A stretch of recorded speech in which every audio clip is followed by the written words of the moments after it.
Okay, we're recommencing the interview with Andy Ali. The time is 3:12 p.m. Andy, I was just explaining to you what may happen with the complaints. The bits about why the 5 people have complained now and whether there was any malicious intent behind that, if you like, may well be dealt with as part of the body of this complaint, but it could be that they pull out the specific allegation that your manager, you know, said if you drop the complaint I'll give you a good appraisal. But I'm just surmising as to what might happen. Look, can I emphasise the timing there? This was done in December, and it's only after December that the complaints come in. Okay. Andy, is there anyone, you've mentioned a couple of people there, but is there anyone that you would specifically like us to speak to? Any witnesses who can, particularly within the revenue, who might have sat near you, or you know, been who was perhaps more than just a colleague? You know, you might regard them as a friend who could say, well, I sat 10 yards away and I never saw anything of this nature. I don't know what they're talking about. Is there anyone like that you want us to speak to? Well, I would say all of them, but the problem is these people are now working together. The people who put me in the complaints, it puts them in a very awkward position. For speaking out, standing up for me. Okay, so there's no other line managers or anything around who you might want us to speak to in your support? Well, Kay Cunliffe. I mean, if Kay had heard any of this, she would have said something she didn't. Okay. Jackie Abraham, if she had heard any of this, she would have done. Jackie Abraham? Yeah, I mean, So is Jackie Abraham? she's a C2. She was sat behind me, one desk but one. So she would be the C2 on the next team. Yeah. You've got all these managers, and I remind you that... Can I ask, was Jackie Abraham in the office Monday to Friday? But she worked part-time.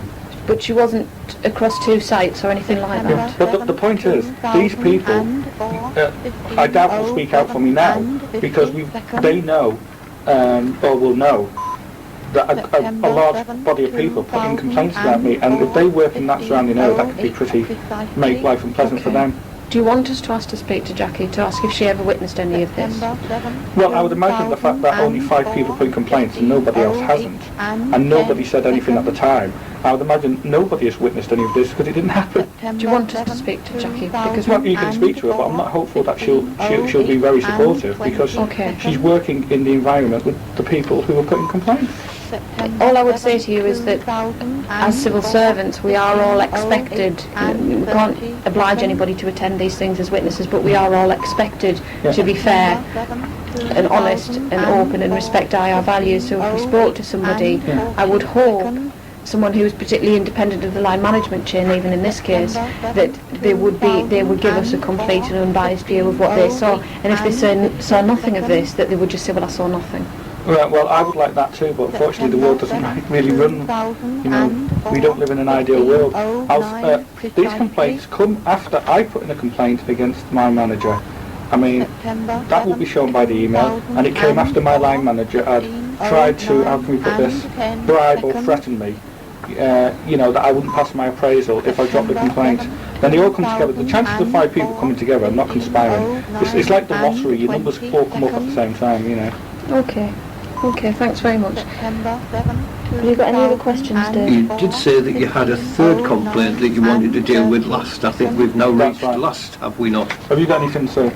I don't know whether you need to discuss about the BMI or anything like that, or do you just want to put that in writing to you? It might be best just to put it in writing, so summarise the points that you want to make. Okay, it's just, can I just mention, you put Andrew on disability, or just something, basically there's nothing wrong with him. And it states in the BMI from the doctor. Have you seen the BMI? We haven't, no. And that's where it mentions dangerous individual as well on this one. Okay, thank you. I'll come back to that in a second, mate. Can I just bring one point up first? When I do go back to work now, I've asked that I've been moved outside the tax credit office. Right. I don't think I would be given the same choice rights as anybody, you know. It's been unpleasant. And even Tony Smith, in his report, says there is a chance of violence should I come back. He doesn't actually say I will be violent, so he says there's a chance of it. And considering the nature of the, you know, complaint, and everybody knows about, a lot of people know about my research now, that could be quite... And that, so I've asked for a move outside the tax credit office. And the other thing I've asked for is, if I can be put on a section where I cannot access people's records, because now that everybody knows I'm working on the BMP, that I'm a civil servant, it's only a matter of time before the BMP find out that I am a civil servant. It will work that way. I'm following with Brown because you've said Now that everybody knows you're a civil servant who's working on the BNP, Sorry. who is everyone?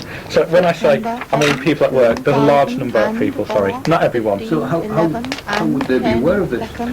Well, Because you don't talk about it in no, the I office. don't. But Phil does. Phil's been talking about it, he's put it in writing. Nick's questioned my research. No, they haven't questioned your research, they've questioned the fact that you talk about these things in the office. He says so-called research. How did you know that you're doing that research? Because Anthony told them, didn't he? How did Anthony know? Because I went to personnel to ask where I stood. But that was when you worked on a previous section. That's quite true, but it would still be in my sub-file, which I assume Anthony would have got a copy of when I came to his section. But what would be in the sub-file would be the fact that you weren't to talk about these things. So that means So he would know somebody else about has it. talked about them instead. Sorry? So somebody else has talked about Exactly. them. Yeah, okay. That's the point. Yeah, exactly. So that's, you know, so because people started talking, it's only a matter of time before the BNP find out now that I'm a civil servant. Right. Okay? So if what I'm asking now is that I can work on a section where I cannot where I'm not accessing, I do not have access to people's records. This is members of the public's records, Yeah. or do you mean staff records? Both, if possible. But Right. members of the public in Right. particular. Okay. Because I am now considered, without boasting, one of the top authorities on the BNP in the country, and I'm being listed on the experts list in a few weeks. Okay. Okay, the BNP will go to any length to try to discredit me. They've already started that. They put on various sites that I'm a convicted paedophile, which I've taken to the police, but it's very hard to pin down when it's on the internet. I've been physically, I've been threatened by them by emails, and I've been physically assaulted by them. They will do anything to try and discredit me. So in order to put me, you know, in order to stop them trying to say, once they find out I'm a civil servant, I'm assessing their records, I would like not to be put on any section where I can access people's records. If you feel, or have you, Andy, put in writing your concerns to HR about the type of role that you would need to be found when you return to work? The only thing I'm thinking of is if you think that issue is there and that is a real threat to yourself, then as an employee, you know, of the department, the department has a duty of care towards you. Have you put it in writing? Have you told anyone other than us two, Dave and myself at this meeting, that you feel that that's a real issue? Because HR must know about that in terms of arranging your... We did it at the case conference. Okay, that's okay. I just wanted to make sure. I mean, to some extent, it's outside of the bounds of the investigation, but I feel that, you know, you need to be told that has to be recorded somewhere. Case conference, and Carol wanted to send Andrew to Liverpool. Right. There's a death threat house in Liverpool. Yeah, BNP in Liverpool. According to Scott, the BNP don't have a... Scott Turner. The BNP don't have a presence in Liverpool. This is from the Liverpool Echo. It's dated April 2003. Quite clearly shows the BNP do have a presence in Liverpool, and quite a large one at that. Okay. Is this something that you want to submit? Yeah, well Scott was saying that when I said I couldn't move to Liverpool, it was because of two reasons. One, I needed to be near Preston University because I'm now going to start my PhD at Newcastle. Most of the research will be done at Preston because they have quite a very good literature on fascist issues. And the second reason I couldn't come to Liverpool is because the BNP have a very big presence here, and it's well known that I'm on virtually a death list from far-right extremists because of my work. I'm the first person, as far as I'm aware, to do a postgraduate research on the BNP, and with me being Asian as well, they don't like that for obvious reasons.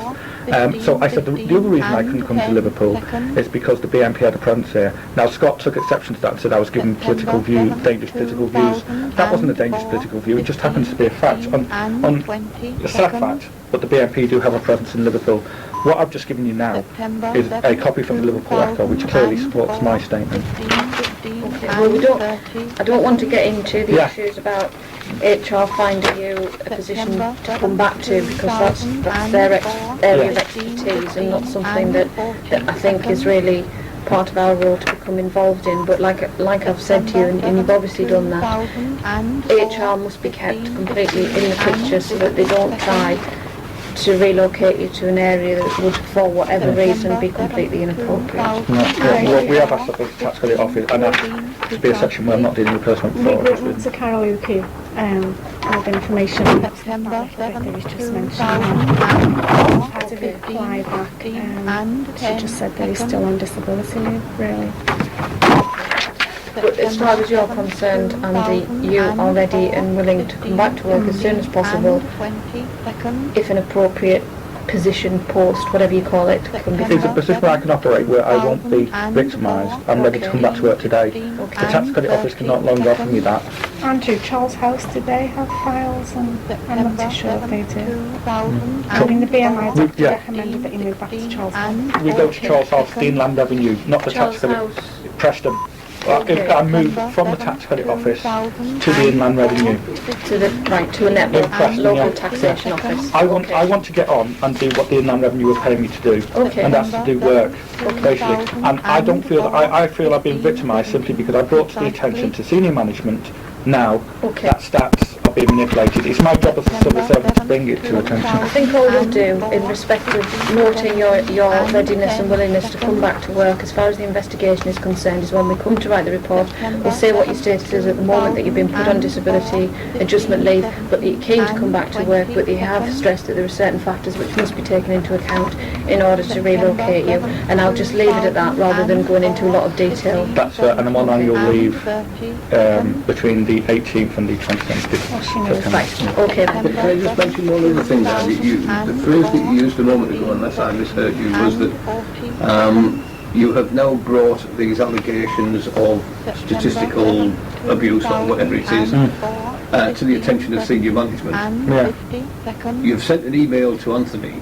Yeah. Have you, since you ceased to be at work, drawn this to the attention of anybody more senior? Carol Oakey. It's in there. Which of course is personnel rather than line management, isn't it? Yes, but it's still senior manager. She's a C1. Yeah.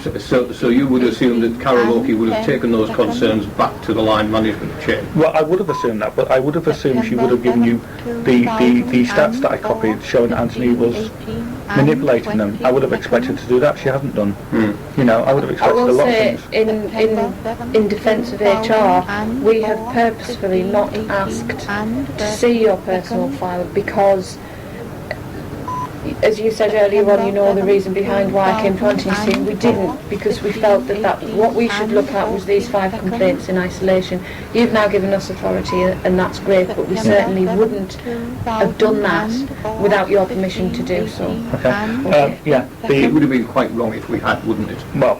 Yeah. If you think about it. Okay. Yeah. I'm not.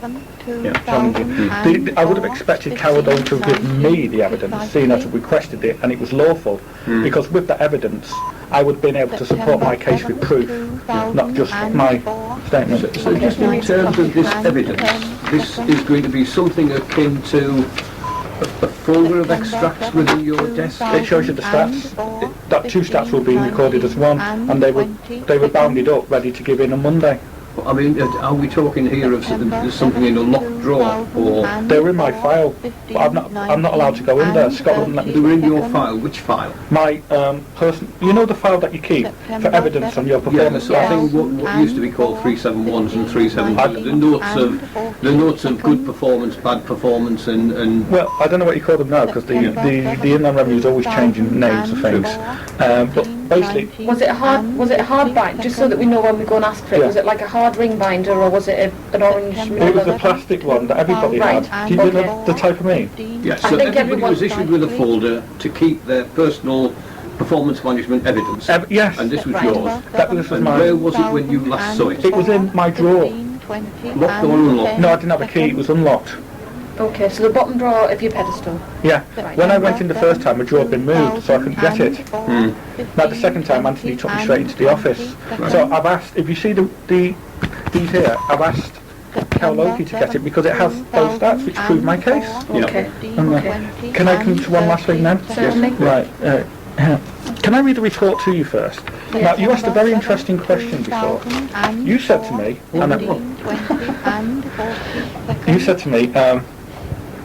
Why would all these people conspire against you? Do you remember asking that?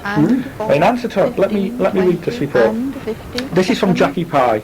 It's dated 22nd of December 2003. It says, "We Andi Ali and my PA number," and it says, "Please find attached the line manager's referral for the above. I am concerned at the effect this gentleman is having on the rest of my team. With his attitude to staff of all grades, his provocative comments and statements to colleagues, and his openness about his extreme political views, which upset colleagues. The rest of the team consider him a dangerous individual and are afraid of his return to work. I also have some staff who are considering whether to make complaints." I've never met Jackie Pye in my life. I've never met her. Who is Jackie Pye in the Well, line management chain? She's a C1 apparently. So whose manager is she Kate? I think Jackie Pye may be Janet Is she Janet's Cunningham's replacement? replacement. Right, but the point is I've never met her. Okay, I've never spoken to her. okay. Here we have somebody suggesting I'm a dangerous individual and extremist political views. That's her writing. Now, I've never met her and never spoken to her. So you ask me why all these people conspire. I think you should ask Jackie Pye that, because she's wrote a comment about me and we've never met, we've never spoken, and we know that's the case because my MP now has a letter from Ann Chant saying as much. I find that disgusting. Seeing as much as what? That Andi Ali, From Ann Chant said. it basically says Andi Ali has never met Jackie Pye and she'd never met him and never spoken to him before she wrote this report. Is it necessary to have, I mean I'm theorising here, Yeah. is it necessary to have met someone to form the opinion that they are dangerous or whatever? Well, only an idiot wouldn't. I mean, I wouldn't, if I wrote a report about you, we've never met each other today, have we? Absolutely. Okay, if I wrote a report saying that you, David, was a dangerous individual with dangerous political views, I put that in a report and sent it to your boss, I don't think you'd be very happy about it. In fact, I think you'd be quite annoyed. So why should I not be annoyed? I'm theorising, I'm only asking the question that is it necessary to have met someone to form a view? Well, if you were going mentioned earlier that you had a view about Saddam Hussein. Exactly. Have you ever met him? No, I've never met How did him. you come by that view? I came by that view from what I've read about him and from what other people tell me about him. Well, I think that's the Exactly. question. Well, exactly. Affecting somebody's life. But if she's judging me from what other people are saying, where is the evidence that the other people... You asked me a question before, why would all these people conspire against me? Are these people forming opinions about me, basically, on what other people, i.e. Anthony Stansfield and the rest, have said about me? Is that what your third letter of complaint Yes, it is. It's here. Can I give it to you? Can I check, before we hand that in, you've mentioned there that you've had a letter in response to an MP complaint, I Yes, assume, yeah. from Ann Chant. Does that cover the allegation or the complaint that you're now making against Jackie Pye? What I'm trying to get at, has that complaint in effect already been dealt with by this letter? No, not in my opinion, it hasn't. Right. It only acknowledges what I put in the complaint, that Jackie Pye wrote a report about me, without actually saying why. Now I'm putting in an official complaint. Is it an apology letter, for example? I should have brought a copy with me, I do apologise. That's okay. I can't remember the precise words, but basically it acknowledges that Jackie Pye has never met me. All I want to do is not get into any ground where I'm Right, well, crossing I'll give over you- yeah. something you've had from Ann Chant's office. Well, I'll give you the complaint anyway, and you see where you go. Can I read it out? Yes. To whom it may concern, I would like to submit a complaint regarding Jackie Pye, a C1 at the Tax Credit Office. My complaint concerns a letter Jackie wrote as part of my BMI referral, implying I had extreme political views, as well as trying to influence the doctor's opinion about me by suggesting I need psychological help. When this report was written, I have never met or spoken to Jackie Pye. I find this letter insulting, especially as I do not have extreme political views. There's also a report from the doctor. Which I think you can give us a copy if you like, or Well, I'd like we'll to. get it from Yeah. you. Okay, well, that report basically says, can I read? September 7, 2004, 15, 25 and 22nd. September 7, 2000. Can you just give me a minute? Yes, certainly. 15, Take your time. 25 and 32nd. September 7, 2004, 1525 and Yeah, it says, 40 seconds. I'm quoting now from a doctor's report, 2nd of March 2004, and I'm quoting the paragraph from the full letter. It says, there were differences of opinion between Mr. Ali and his former line manager at work. This has apparently resulted in concerns about Mr. Ali being dangerous. Mr. Ali has offered me a rational explanation today. I cannot consider him to be a dangerous individual. To be sure, he is a passionate student of the political extremist movements. This, after all, has been his area of academic study and will continue to be as he works towards obtaining a PhD. I do not believe that anything will be gained from the psychological report. So that's to be my doctor. That's the doctor. Okay, thank you. I think another reason they've thrown in all these complaints is the old adage that if you throw enough mud, some of it will stick. Thank you, Andy. Is there anything else you want to add, or anything else that you want to give us while we're here? I know Sue's got some bits and pieces to photocopy at the end. No, I think we're done there. I just find it disgusting, basically, that these people have all conspired, and they have conspired, I think any reasonable person can see that, to lie about me simply because I questioned the way they were doing stats. I collected the evidence as I was intended to do, as part of my duty when people are falsifying reports, to give to senior managers. I believe the senior managers have the right to know when stats are being manipulated. I believe the tax credit director has the right to know when he's been given false information, and above all, I believe the chairman of the Inland Revenue has the right to know when he or she is being given false information. And I'm not going to put back anything simply because people then choose to try and blacken my name because I did my duty. Okay, thank you, Andy. Can I just mention one thing on the subject of 5 people conspiring? You tell us you had a discussion with Anthony at which you were offered a glowing report in consideration of various complaints being dropped. I said he intimated. Yes, okay. I don't think you needed too many clues. I think if it was an intimation, you took the intimation. I took it. Yeah. And you said that you weren't prepared to do that. That's right. I might see in those circumstances why that might have resulted in a complaint from Anthony. Yeah. But why do you think 4 other members of the group would have complained? I know you've said that Anthony being in charge of the group would carry considerable weight and could well have persuaded other people to have complained. But he didn't persuade everybody else to complain. Some people, their pens stayed in their drawers and their complaints were never registered. Indeed, they may have had no complaints. And indeed, some of those people we have spoken to.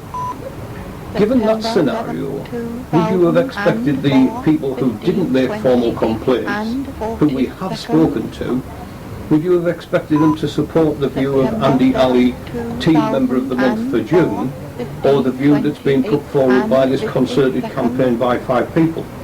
Well, that's a very good question. The people who haven't complained against me are in a very difficult position. If they speak out, knowing that there's a large group on that team, it could make life uncomfortable for them while they work there. Let's face it, you've got 5 people now working there. It could be very uncomfortable if they've got a team of people there, who've complained about Andi Ali, if they suddenly decide to support Andi Ali. So what do? You just keep quiet, you just don't get involved. Some people just will not want to get involved. But some people haven't been allowed to remain uninvolved because we have asked to speak to them, and we have asked them questions, and they have given us answers which we assume to be to the best of their ability. Would we not, somewhere along the line of having spoken to a number of different people, and I'm not going to say how many different people, but a number of different people, do you not think somewhere along the line we might not have come across someone who said, I can't see where this is all coming from. This is Andi Ali, the Team Member of the Month for June. But I take it you didn't happen. Well, I'm not surprised. Yeah.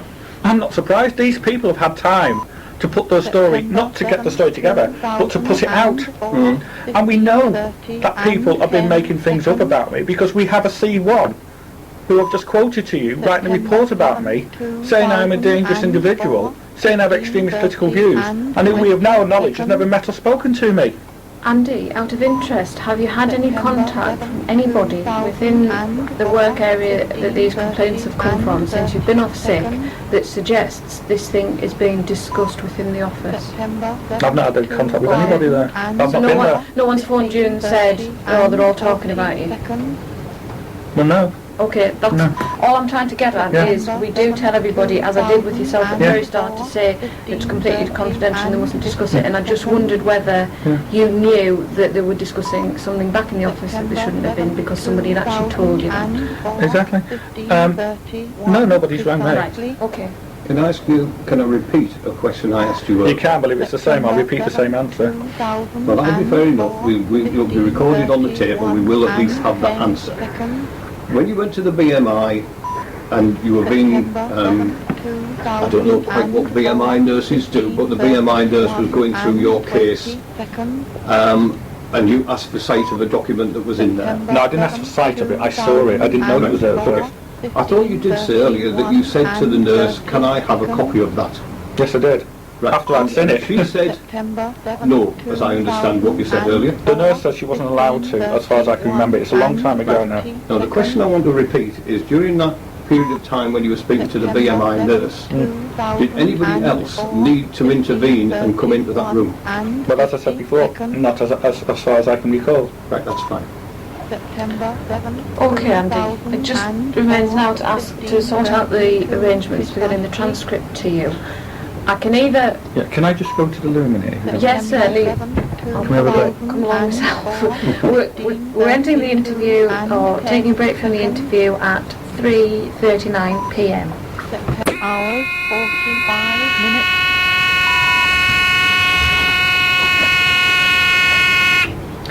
Okay, the time is 3:45 p.m. We're recommencing the interview with Andy Ali. The same persons present at the start of the interview are still present in the room. During the break, Andy and Sue have handed us a number of hard copies to be included with our investigation papers, and I'll just list what they are. There's an email from Carol to Sue Downey dated the 18th of May 2004, which says, Sue, I'm currently making the necessary inquiries to establish the present position, and I'll let you know the outcome in due course. And that was a response to Sue Downey's email of the 13th of May asking Carol what arrangements were going to be made to sign off Andy's 0304 performance management assessment. There's also the hard copy of the note, or the memo from Jackie Pye, which we've already discussed earlier, and attached to that are copies of the letter from Sue Downey to Carol Oakey dated the 9th of August 2004. There's a copy of the BMI medical report from the doctor dated the 2nd of March 2004. There's a copy of the guide chapter 20 and details in relation to the disability adjustment leave. There is also a letter from the Criminal Injuries Compensation Authority dated the 27th of July 2004, which was addressed to Andy. September 7, 2004, 15:40, details of the total award now payable. I think that's all of the hard copies that you've now given us. To mention, there's a letter from Carol Oakey in regards to my letter. I think it got stuck to the back of one of those. September 7, I think it's 15:40 and 50. All right, and there's an email from Carol Oakey in response to that letter of Sue's dated the 9th of August 2004. Carol Oakey responds on the 23rd of August to say, my understanding is that Andrew is currently on disability adjustment leave whilst we consider reasonable adjustments. I'm making inquiries regarding the availability of a suitable new position, and I'll let you know the outcome of those inquiries as soon as possible. In the meantime, can you clarify with Andy whether he's still undertaking his studies at Preston University or whether he has now finished the course? If there's any issues you wish to discuss around this case, please do not hesitate in contacting me. Okay, thank you. Right, finally, Andy, I think now it's to arrange where you want the transcripts to be sent. Now I can send you... There's just one part I'd like to bring up. Certainly. Before you say, you suggested that you'd interviewed a lot of people. and none of them had spoken in my favour. And I pointed out to you that we know in one case that a C1 no less has written a report about me and has now admitted she's never met me. And secondly, you may not have found anybody who didn't spoken out against me, and I've given a reason why I believe that's so, because I think these people could be intimidated. And to further that point, I will point out that somebody, some group of people, voted me team player, which I think is rather suggestive. Well, that's the very point I made to you. No, I agree. I just wanted somebody, to... how many people would have a vote in the team player? Everybody in the team. And how big a team is that? At the time we were about 14 or 15. So there are 14 or 15 people have the opportunity to decide, and you must have received the votes of the majority of those. Exactly. And yet, well, from your knowledge of the people in the office, can you suggest one person who might have been the first one who would put your name on a piece of paper who we might actually get an unbiased opinion from? Well, I can suggest two. John Polachek would have been one, and Claire Haviland would have been another. But these people are in an awkward position. They cannot speak out in my favour because they're now working with those people. I will say, Andy, that we'll do our best to get a copy of that certificate. And certainly if it's within the few months prior to the period when you went on sick leave, when a lot of these events allegedly took place, we will include it as an appendice to the report. Ask Janet Cunningham, because she presented it with me. Okay. And a box of chocolate. If we can't find a hard copy included in the file in the records that will be held by the HR section, we will pursue it through the line management chain, and if we can't get the certificate, we'll at least get independent confirmation of that. Okay. And another point I'll point out, I've worked at the tax credit office since 1999. Why is it only after the complaint that I'm accused of bullying, having dangerous political views and the rest? Okay. Thanks very much. Can I just mention one thing for the benefit of the tape? I've prepared this letter of authority, which I'm going to ask Andy to sign now, which gives us authority to ask HRTCO, as he has suggested, that we may cite his personal file, all emails still held on revenue computers, and any personal notes of Andy's that were held in his drawer at TCO. If I could ask Andy to sign that and just add his identity number to it. Surprised I can remember that, to be honest. I'll include a photocopy of that for you, Sue, when I write to you to confirm that. Can I just read? Yeah, sure. If you can read my writing. September 7, 2004, 15:44 and 40 seconds. September 7, 2004. The reason the phrase that's been used there is myself and Janet or other officers of the Inland Revenue, that's just to prevent us having to come back and get a different authority should anything happen to Janet or I. Busy Still road, going the on about the red M62. light that I drove through on the way down, that's what it means. So you're expecting to be caught at the way. Okay.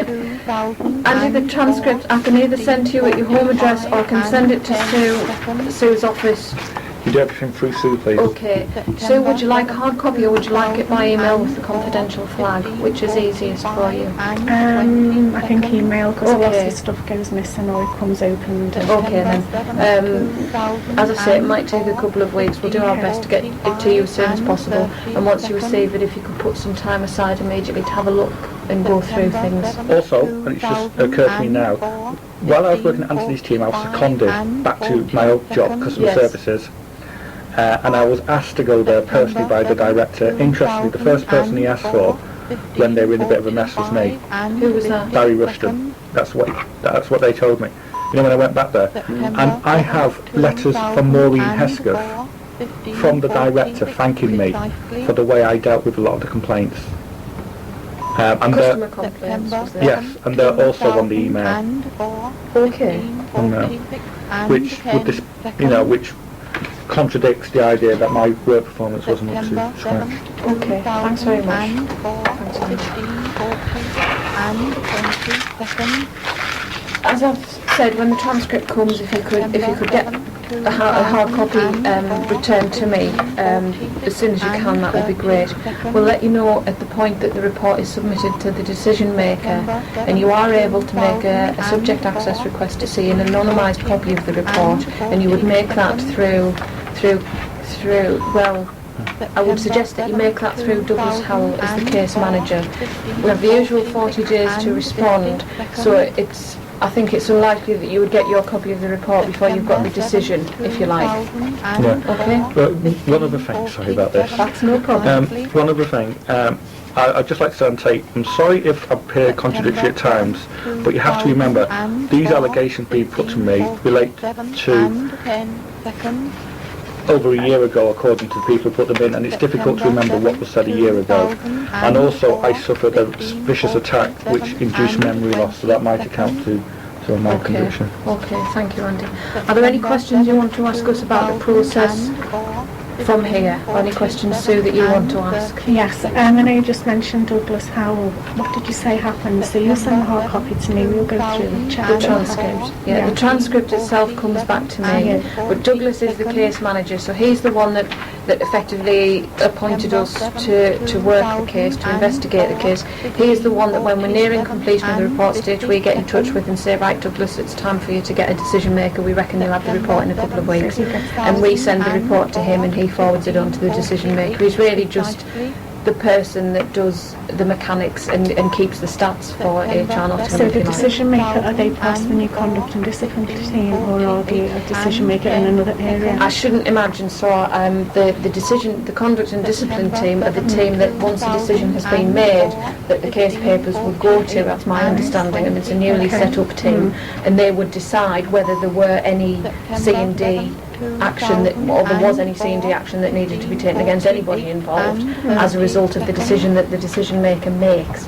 So I don't know. I mean, there is a dedicated list now of Inland Revenue decision makers, so I suspect that Douglas simply applies the same logic as he did when he appointed us, which is to make sure you're completely independent, completely outside of the line management chain, and are free and in a position to make the decision. Okay, so the decision maker will look at the case, make the decision, so if he says it's fine, it doesn't go any further, or he's not upholding The letter that ultimately Andy will get will say, these are the complaints that have been made against you, these are, if any, that have been upheld, and this is why, and these are the ones, if any, that haven't been upheld.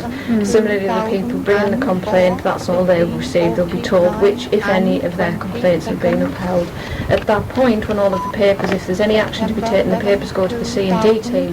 Neither party finds out what action has been taken against the other one, if you see what I mean. Okay, so for the sake of argument, if one person complained about another and that complaint was upheld, any C&D action as a result for the person complained about would be confidential. So unless it was something immediately obvious, the person who brought the complaint wouldn't have the right to know what the action was.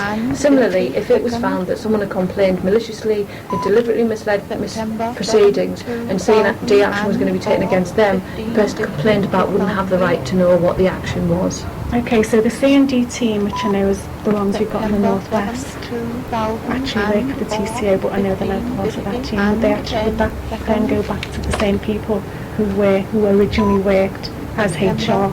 I don't know. I'm talking from the point of view of because they wouldn't be the shared service centre that we now have in IR Northern England, and we have a dedicated C&D team who look at these very issues. If you feel that one of your comments would be that if there is any action as a result of all of this for either side, that you feel that the C&D team, the C&D action should be determined by a team out with TCO C&D. By all means, say that to us. Excuse me, when we send the transcript back, we'll include it as a note within the report and we'll draw it to Douglas's attention. Okay. Two final things. Firstly, the appraisal, my appraisal. We talked about my appraisal. I cannot see by any great stretch of the imagination how I can possibly receive a fair appraisal by Anthony Stansfield or subsequent management, considering Jackie Pye's appraisal of me without actually ever meeting me. Secondly, when I've asked for a move, the only place I can really move to is the wider IR in Preston. Yes. I have to be near the University of Preston because it has the fascist literature I need for my PhD. Okay, thank you. Can I just mention, and you must have passed your PMA because you've got your pay rise. Yeah. So Right, I was going to say if there are any appeals against performance appraisal, they are dealt with under a different process, and for the 03 or 4 year, I think the appeal period's gone. Okay. Well, I've got my pay rise, so I presume I passed my... Okay then. And I'm not going to question anything in that if I've got my pay rise. Okay then, thanks very much, Andy. The interview is now ending at 3:59 p.m. Thank you. thank you.